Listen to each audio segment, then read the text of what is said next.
कह रहा है कि एक कर्व, समझो ना, एक कर्व का इक्वेशन ज्ञात करना है जो कर्व किससे पास कर रहा है, ओरिजिन से पास कर रहा है, मतलब 0 0 से पास कर रहा है। Given that the slope of tangent to the curve at any point x y is equal to the sum of the coordinate of the point. देखिए इसमें टेंजेंट जो है स्पर्श रेखा जिसको बोलते हैं, इस कर्व से एक स्पर्श रेखा पास कर रहा है ना, ये स्पर्श रेखा पास किया, इस कर्व के किसी पॉइंट एक्स वाई से पास कर रहा है, मतलब जो पास कर रहा है टेंजेंट, वो अब पासिंग पॉइंट क्या है, एक्स कॉमा वाई है ना, किसी एक्स वाई कॉमा से ही पास कर रहा है ना, एक्स वाई से। अब कह रहा है कि गिवन दैट, मतलब दिया हुआ है, क्या दिया है, तो slope of tangent to the curve at any point x y is equal to the sum of coordinate of the point. Question कह रहा है बुआ, अकॉर्डिंग टू क्वेश्चन, प्रश्नानुसार प्रश्न बोल रहा है कि स्लोप ऑफ टेंजेंट जो है वह इक्वल है, बराबर है, किसके बराबर है, तो sum of coordinate of the point, इस पॉइंट का जो कोऑर्डिनेट है उसके जोगफल के बराबर है। तो इसमें कौन कौन कोऑर्डिनेट है, एक्स है और वाई है। अच्छा, स्लोप ऑफ टेंजेंट किसको बोलते हैं, डीवाई बाई डी एक्स को लिखवाए थे इससे पहले भी। तो यहाँ लिखेंगे स्लोप ऑफ टेंजेंट मतलब डीवाई बाई डी एक्स बराबर है sum of coordinate of the point, मतलब इस पॉइंट का जो कोऑर्डिनेट है उसके जोगफल के बराबर है। तो इसका कोऑर्डिनेट कौन कौन है, यानी एक्स प्लस वाई, इसके बराबर है। ये आपका क्वेश्चन बोल रहा है, ठीक है। अब समझ में क्या क्वेश्चन सर समझ में नहीं समझे, पढ़िए क्वेश्चन। मूल बिंदु से find the equation of A curve, एक कर्व का समीकरण ज्ञात करना है, एक वक्र का समीकरण ज्ञात करना है। पासिंग थ्रू द ओरिजिन, जो मूल बिंदु से पास कर रहा है ना, 0 0 से पास कर रहा है। गिवन दैट, दिया हुआ है, क्या दिया है, तो स्लोप ऑफ टेंजेंट यानी कि d y by d x to the curve at any point x y, मतलब कर्व पर कोई पॉइंट एक्स वाई है ना, इस पॉइंट से यह टेंजेंट पास कर रहा है, तो इस टेंजेंट का स्लोप जो बराबर है, देखिए लिखा हुआ है x y is equal to, मतलब बराबर है the sum of coordinate of the point, जो पॉइंट से ये टेंजेंट पास कर रहा है ना, इस पॉइंट के कोऑर्डिनेट के सम के बराबर है ना। तो इसका पॉइंट का कोऑर्डिनेट एक्स वाई है, तो इसका सम माने एक्स प्लस वाई के बराबर है। नहीं करते होंगे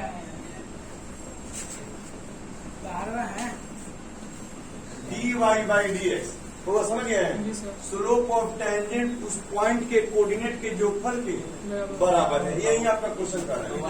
अच्छा, वाई को इधर ले, तो अब सुनिए, इसमें कह रहा है कि ओरिजिन से पास कर रहा है, तो जो पास कर रहा है वह एक्स और वाई का वैल्यू होता है। यहाँ लिख देंगे एक्स का वैल्यू और वाई का वैल्यू। एक्स वाई का मान दिया हो तो पार्टिकुलर सोल्यूशन की जनरल सोल्यूशन, पार्टिकुलर सोल्यूशन। तो d y by d x, y इधर आएगा कि एक्स इधर आएगा, वाई आएगा, वाई आएगा, is equal to x.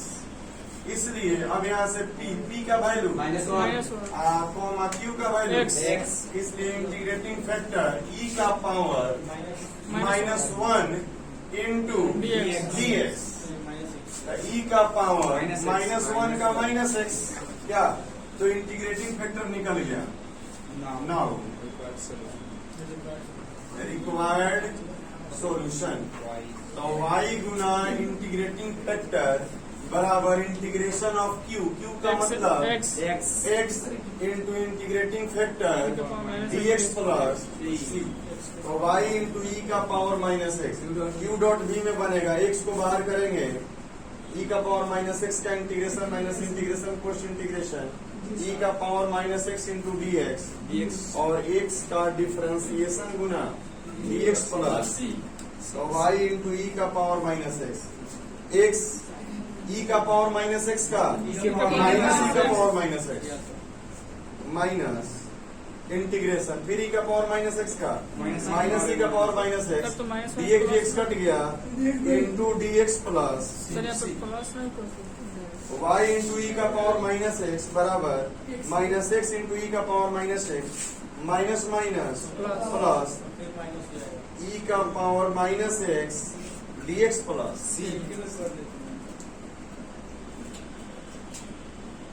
y into E का पावर माइनस एक्स बराबर माइनस एक्स इंटू ई का पावर माइनस एक्स, फिर ई का पावर माइनस एक्स का इंटीग्रेशन माइनस ई माइनस का ई का पावर माइनस एक्स, तो ई प्लस हो जाएगा माइनस माइनस ई का पावर माइनस एक्स प्लस सी सी, है ना। फर्स्ट इसलिए यहाँ से y का मान निकालिए, e का पावर माइनस एक्स इधर आके भाग होगा तो इसके भी बट्टा में होगा, इसके भी बट्टा में होगा, इसके भी बट्टा में होगा। तो जब इसके बट्टा में होगा माइनस एक्स बचेगा, इसके बट्टा में होगा प्लस सी, और ऊपर जाएगा तो e का पावर माइनस एक्स ऊपर जाके प्लस प्लस एक्स हो गया। इतना आ गया। अब इसको समीकरण फर्स्ट एक मान लीजिए और एक्स वाई संतुष्ट करा दीजिए। तो y के जगह पर 0, x के जगह पर 0, तो हो गया -1, और यहाँ e का पावर 0 1 में c से गुना होगा c, इसलिए c का वैल्यू 1। अब c का वैल्यू समीकरण 1 में रख दीजिए, y is equal to -x -1 plus c का वैल्यू 1 रखिएगा तो 1 में e का पावर x से गुना होगा, प्लस और यही क्या हो गया आंसर। तो दिक्कत बोलिए, इस क्वेश्चन को समझने में कोई आपत्ति? देखिए इसका भाषा है, हाई समझ गए ना, अकॉर्डिंग टू क्वेश्चन, तो फिर कोई दिक्कत नहीं होगा, है ना। According to question. अब देखिए इसी से रिलेटेड 17 नंबर क्वेश्चन है। देखिए 17 में बोल रहा है कि find the equation of A curve passing through the point 0,2। इसमें 0 0 से पास कर रहा है, उसमें 0 2 से पास कर रहा है, उसमें भी कर्व का इक्वेशन है, पता करना। बोलिए एक्स ई के पावर माइनस एक्स तो माइनस कौन आके सी के बटा में जाएगा तो सी बटा ई का पावर माइनस एक्स, ऊपर जाएगा तो सी का पावर सी इंटू ई का पावर प्लस एक्स नहीं हो जाएगा। वो बटा में था तब ना माइनस एक्स था, हम उसको गुना में लिख दिए। देखिए फिर इसमें एक कर्व है बुआ, भाषा समझिएगा। एक कर्व का इक्वेशन ज्ञात करना है जो 0 2 से पास कर रहा है, यानी कि एक्स वाई का मान दिया है, जिस तरह उसमें 0 0 दिया था। Yes sir. अब कह गिवन दैट, यानी दिया हुआ है sum of the coordinate of any point, माने किसी पॉइंट का कोऑर्डिनेट, जिस तरह इसमें किसी पॉइंट का कोऑर्डिनेट था जी ना, सर। उसका सम यानी कि जोगफल on the curve exceeds the magnitude of the slope of tangent, यानी कि पॉइंट का जो कोऑर्डिनेट है उसका जो सम है वह अधिक है। एक्सिड्स मतलब होता है अधिक है, किससे अधिक है? तो स्लोप ऑफ टेंजेंट से अधिक है। कितना अधिक है? To the curve at that point by 5 अधिक है। याद ध्यान दीजिएगा। अकॉर्डिंग टू क्वेश्चन सबसे पहले हुआ है वो फिर टेंजेंट स्पर्श करा देंगे ना, टेंजेंट मैंने स्पर्श रेखा, और यहाँ पे कोई पॉइंट हमने मान लिया क्या? X comma y. अब ध्यान दीजिए, क्वेश्चन कह रहा है बुआ, यहाँ क्वेश्चन कह रहा था कि जो पॉइंट का कोऑर्डिनेट है उसका जोगफल बराबर है किसके? स्लोप ऑफ टेंजेंट के। इसमें कह रहा है कि जो कोऑर्डिनेट है इसका जोगफल स्लोप ऑफ टेंजेंट से 5 अधिक है नहीं? यानी स्लोप ऑफ टेंजेंट मतलब dy बाई dx से 5 अधिक कौन है? इसका जोगफल, यानी x प्लस वाई 5 अधिक है। तब 5 इसमें जोड़ेंगे कि इसमें जोड़ेंगे? सर उसमें जोड़ेंगे। dy बाई dx में जोड़ेंगे। देखो क्वेश्चन कह रहा है कि सम ऑफ कोऑर्डिनेट है ना ऑफ एनी पॉइंट, तो मान लीजिए किसी पॉइंट का कोऑर्डिनेट का जो सम है, जोगफल है, वह एक्सिड्स मतलब अधिक है, स्लोप ऑफ टेंजेंट से 5 अधिक है, यानी इससे ही 5 अधिक है। तब बराबर करने के लिए या तो इसमें 5 जोड़ना होगा नहीं तो उधर 5 हटाना होगा। तो चलिए हम इधर 5 घटा दिए। बात समझ में आया? ये 5 अधिक है, किससे?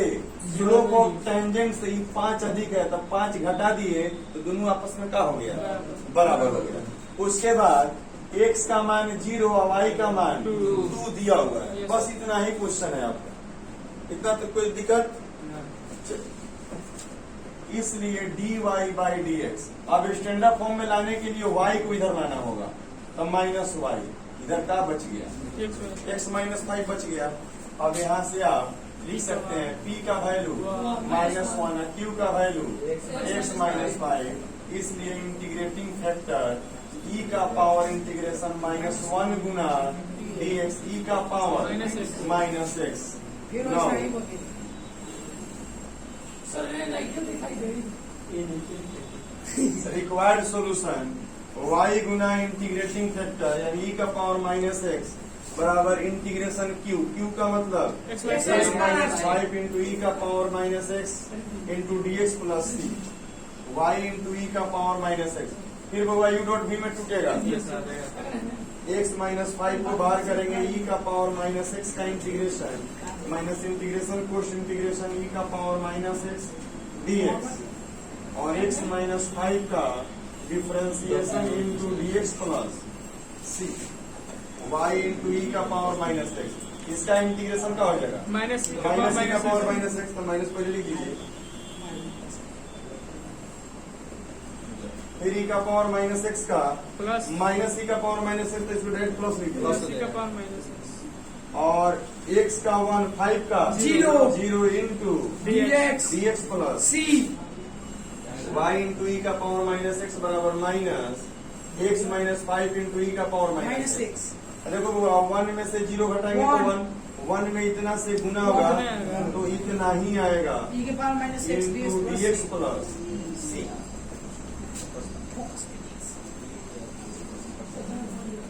उतना ऊपर रही लेकिन चमक रहा है इतना होता ना नीचे e का पावर, अच्छा थोड़ा सा कौन क्षेत्र रुकिए, y इंटू ई का पावर -x बराबर minus x minus 5 into E का पावर -x, और फिर e का पावर -x का इंटीग्रेशन माइनस e का पावर -x, तो प्लस हो जाएगा माइनस माइनस प्लस c, इतना आ गया होगा। जी सर अब यहाँ से y का मान निकालिए, e का पावर -x इधर आके भाग होगा, कट जाएगा। तो ये भी कटेगा ये भी कटेगा, है यस ना, सर माइनस इधर x माइनस 5 बचेगा -1 और c इंटू ई का पावर ऊपर जाएगा तो प्लस x होगा। अब x y का वैल्यू पुट कर देंगे जी सर आ जाएगा फिर आंसर तो बस दोनों क्वेश्चन करीब करीब मिलते जुलते हैं कि नहीं। Yes sir put x is equal to 0 और y इज इक्वल टू, रखिए यहाँ y के जगह पर 2, यहाँ 0 रखिएगा zero. -5 Yes, sir. Minus minus Plus five. Plus 5, तो 5 में से 1 घटा Four. दीजिए 4, यहाँ 0 रखिएगा c आएगा, इसलिए c का वैल्यू माइनस अब c का वैल्यू -2 समीकरण में रख दीजिए, जी, सर। जहाँ c है वहाँ सब रख -2। दीजिए वहीं को ना वीडियो बन रहा है ओके सर आ जाएगा। डिलीट प्रेस करिए रोशन आपको चमक रहा है, बेंचों पर बैठने जाइए। पूछ रहे हैं लिखना पड़ेगा, लिख देंगे फोटो लिख रहा है फोटो लिख रहा है यहाँ पर बैठने पर चमक रहा है। कट दीजिए